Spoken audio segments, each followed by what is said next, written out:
is the first sequel you've come to direct, and for us, I know people are always, dubious, and we were like, look, we wouldn't be playing this movie, it wasn't amazing. What made you want to revisit these characters, and how did you decide they should get glamorous in Capri?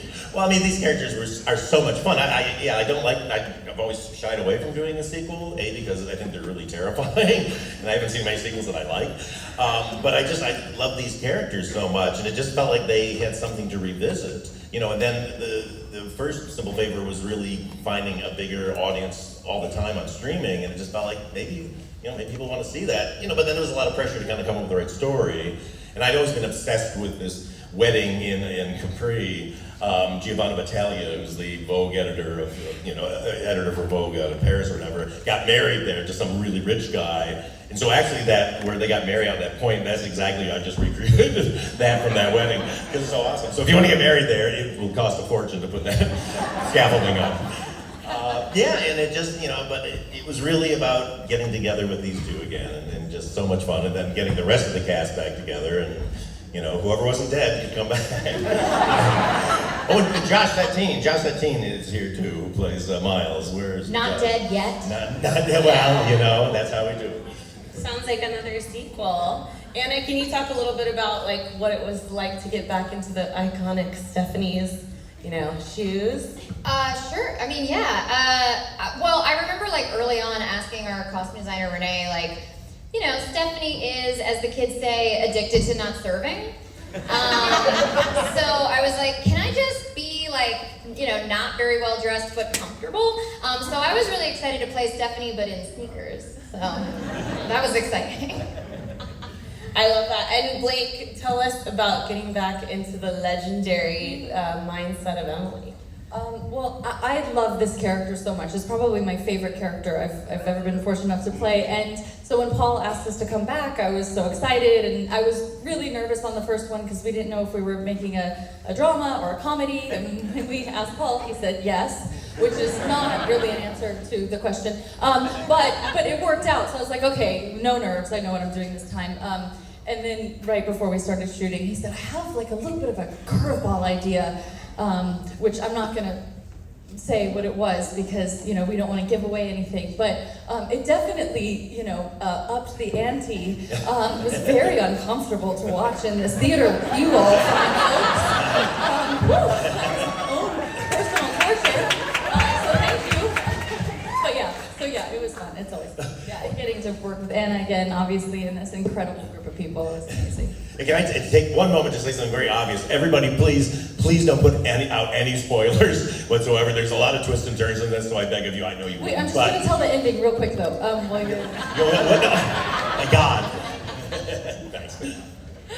Okay, Anna, let's talk a little more about Stephanie. She's obviously, lived a whole life and solved a lot of cases since the end of the first film, but it's obvious that she's still obsessed with Emily. So what do you think is compelling her to take the risk and attend Girl, I this wish wedding? I knew. I'm like, Stephanie, stand the fuck up, dude. What the fuck? It is crazy. I'm like, this is your tormentor. Stab her in the neck. Bro, grow a pair. So I don't know. I think on this one I was like, okay, if I'm going with her on, into certain peril, I was like, okay, I think maybe I start out just not taking any of it that seriously. There is kind of this I remember I had just rewatched Kiss Kiss Bang Bang, and that Robert Downey kind of yeah, there's murder and mayhem, but I'm fine. And then it's really hard to talk about without saying anything. When some shit goes down with my boy, then I'm like, things are actually dark and scary, I guess. Sorry, it's really hard to You can say it. They've just seen the movie, Well, but, I'm trying not to say it on camera. I think she's right. Oh, shoot. There's this thing called the internet. Well, I did say no spoilers. I was talking to myself. Exactly. It's a good reminder for all of us. Okay, so in that spirit, Blake, maybe can you talk a little bit about what it was like to shoot in Capri in Rome? Oh, sorry. I was talking No, it's okay. Are y'all telling more spoilers? I want to talk about it after. So what happens in the third one? No, I'm joking. Capri and Rome. Honestly, so Paul, we really wanted to make this second movie, and I was like, Paul, he wanted to shoot in Capri, and I was like, that sounds amazing, but it's very expensive, and let's just, shoot in Connecticut. That's where the first one took place. I didn't understand why it needed to be Capri, and now I want to live there. I love it so much. They serve you ice cream and lemons, and like, it's just magical, and they sell hats. That crazy, beautiful hat was just a hat in a store. Like, humans buy that. It's amazing. The white kid came to us and goes, I just found this hat. I go, what? It like pulls out this landing pad of a hat. It's a roof. We need it. It was like, yes. It's in. So anyway, it's just like it's pretty magical. So yeah, it was really nice. And Rome was Rome. I really love that you just found that hat, because that was definitely in our office. Everyone kept saying, "You gotta wear that hat. Where does that hat come from?" No, it's apparently everyone there. Store called Fiore if you're in Capri. Okay, Henry. Obviously, Sean's like already in a little bit of a rough place at the beginning of this story, and certainly. Things happen, Poor Sean. And it gets a little outrageous. That's one of my favorite parts in the movie, which actually sounds kind of bad, I'm sorry. So can you tell us a little bit about what it was like playing him this time around? Yeah, this it was a joy to sort of come back, and of course being with girls and Paul, and before the sort of production started, me and Paul went out for lunch and stuff, and I had a very limited time to be able to be with the gang. So I was like, dude, we need to make him a complete asshole. We need to have an outrageous death with blood and poop. And he was like, I can do the blood, but maybe not the poop. I was like, okay, You wanted to shit fine. his pants, basically. Exactly. I fought for it, but no, you know what? It's amazing to see sort of everybody that we sort of filmed with 5-6 years ago. And we've all grown, and we've all sort of seen our careers blossom, and it's just awesome to come back to like a character that you're so familiar with, but for me personally, changing him and making him a dick. A well-meaning dick. He was always kind of a dick. Alex and McKelly, y'all are the new kids on the block. Can you right? Did we ever get to it again? Definitely love having y'all join the crew. Can you talk a little bit about what the experience was like actually, getting into this glamorous world and also very outlandish, as Sean said? Good evening. I apologize for my English. I'm Italian. It's not my fault. It's not my fault, but it was great. Being part of this cast full of great artists and great actors. I felt so good, and plus I got to work with Paul. Paul Feig is one of the most incredible gentlemen I've ever met in my life. I got to work in Italy, which is my home, and when they called me for this project, I was like, oh my god, yeah. But you have to play again.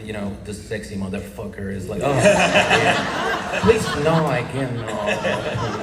I'm an actor. I want to prove myself. But then Paul told me, this guy has a secret. What's the secret? And I was like, he's in love with another guy. And I was like, oh, okay, that's the thing. Because Don't tell anyone that. Please, no Instagram. But yeah, and then I thought, okay, it could be a challenge because in Italy we still have this wrong idea on homosexuality, and I thought it could be cool, to show the entire world and to give to give power and courage to those guys who are gays and they cannot, because they have weird parents. To give courage to them, and I was like, okay. Let's do that.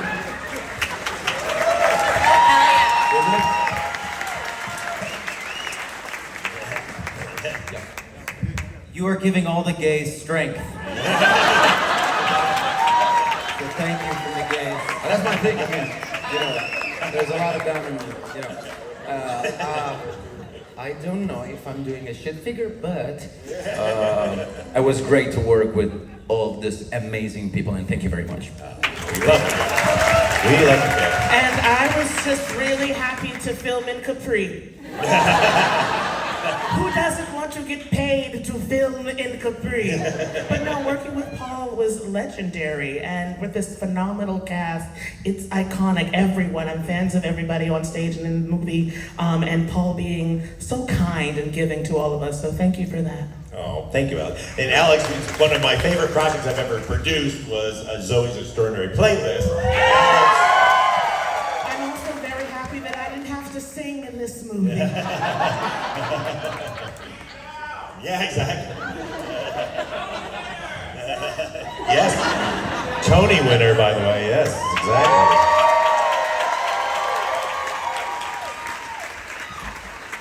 What doesn't Alex do? Okay, Laura. So this original film came out, it was in 2018, which sounds like it was a long time ago, but it's only been a few minutes.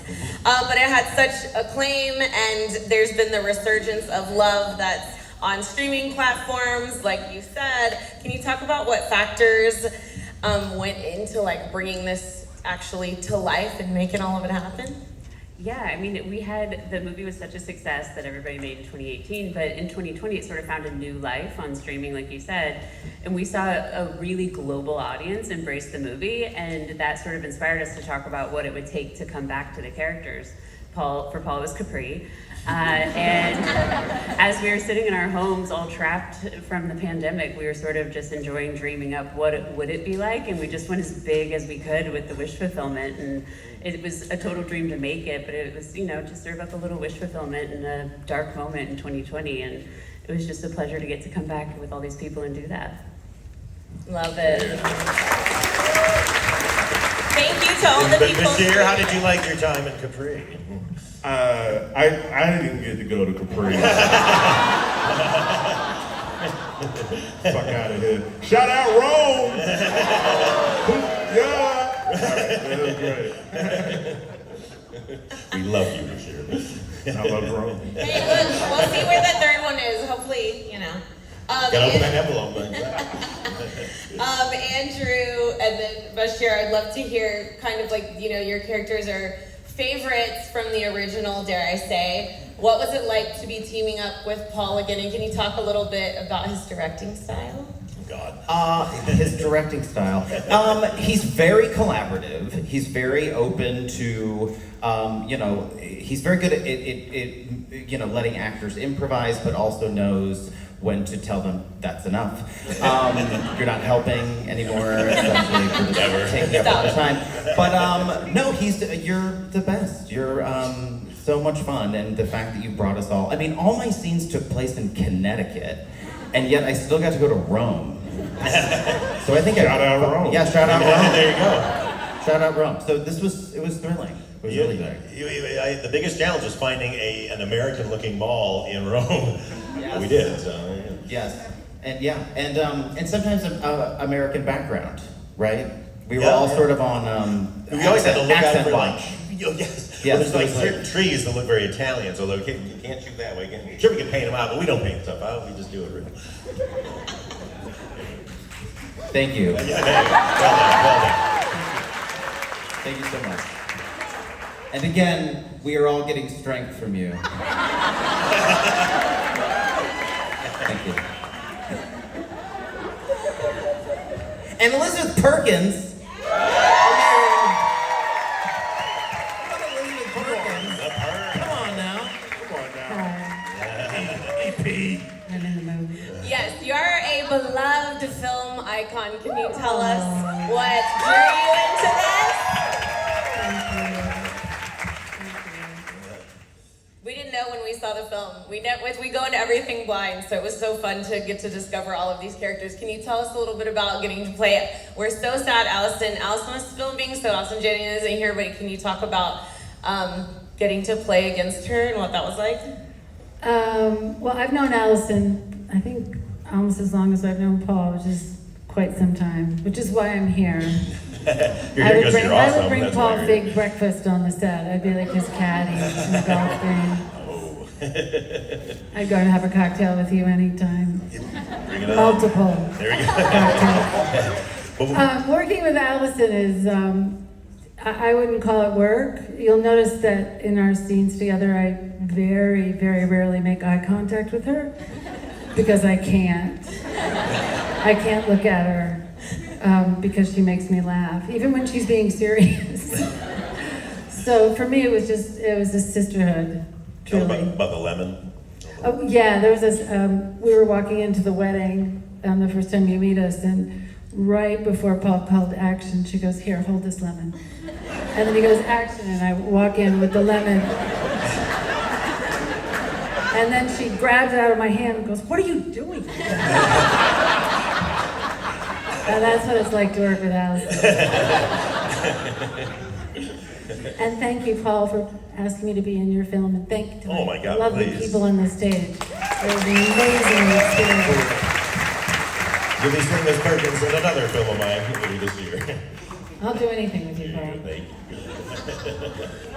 I love that. I also just have to ask about the costuming process. Obviously, that is one of the elements in the film that is so fun and over the top. Can you talk about like what inspired that? Was it just like the more is more, or? Well, we always want as much as we can out of these characters. But you know, Renee Kalfas is our amazing costume designer. She did the first one. She's done everything since, all my movies since. You know, but my thing is with all my actors, I want them to find the character through the clothes, and so I really encourage them to be collaborative with Renee and bring her ideas, and then Renee takes their ideas and you know makes them happen, and then it's a big collaboration, because I was an actor for a long time, and I know your clothes are a huge part of your character, and so they were just so inventive. I mean, you know, the fact that Anna kind of brought that, like, you know, brought the Midwestern mom along, but then she brought the glamour when she goes to the, you know, the events where she needed to dress up, but then it's such a great juxtaposition between the two of you. And then Blake saying, like, she's got to come in a prison outfit when we first see her, a prison suit, and then that collaboration resulted in that amazing first look. And you know, actually, Blake, the flower thing you wore, how heavy was it? I'm sorry, Dante was actually very jealous of Blake's high heels. Well, that's the sequel. It was 40 pounds. Yes. But you can wear that. It's a 40-pound crop top, so anytime.